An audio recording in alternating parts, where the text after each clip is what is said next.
abtiyaashay baan kelmad dardaarayna iyagana odhanay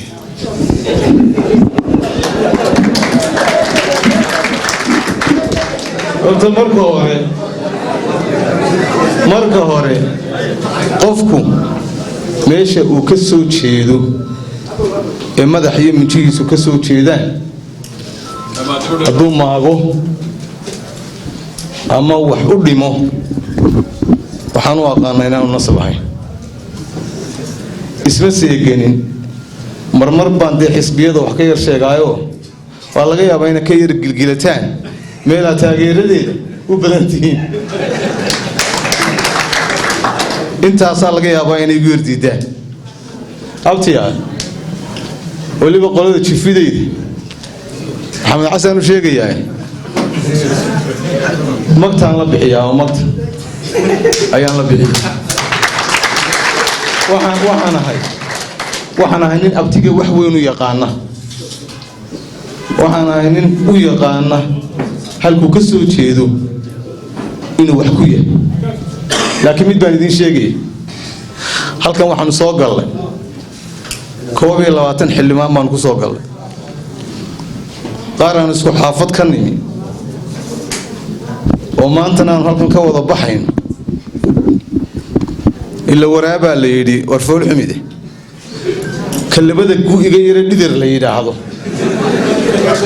haddaa aragtaan maxaa samayn lahaydeen buu yidhi ragga qaar haddaa dhali lahaydeen kaftankaa lidinka heli lah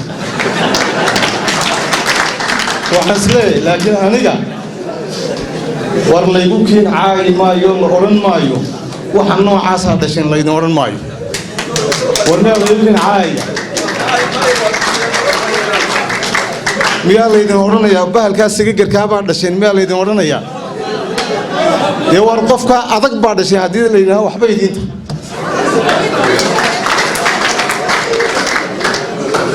ragaanu xaafad ka wada nimi maanta haddii laydin xambaariyo waa ka xanaaqi lahaydnoo halkan aan ka wada tegayno maanta kuwaaba rag baa dhalay halkaana abtiyaal warde xisbigaygaa kulmiyuun baan shaqadiisii had iyo jeer ku yar adkoo intaasaynu iskaga hornimi waa idin wada saamaxay aniguna cafis baan idinka dalbanaya haddaa wax iga tirsateen ila nin baa gabiyey wuxuu yidhi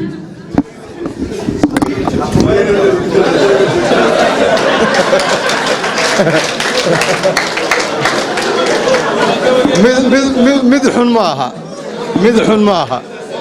wuxuu yidhi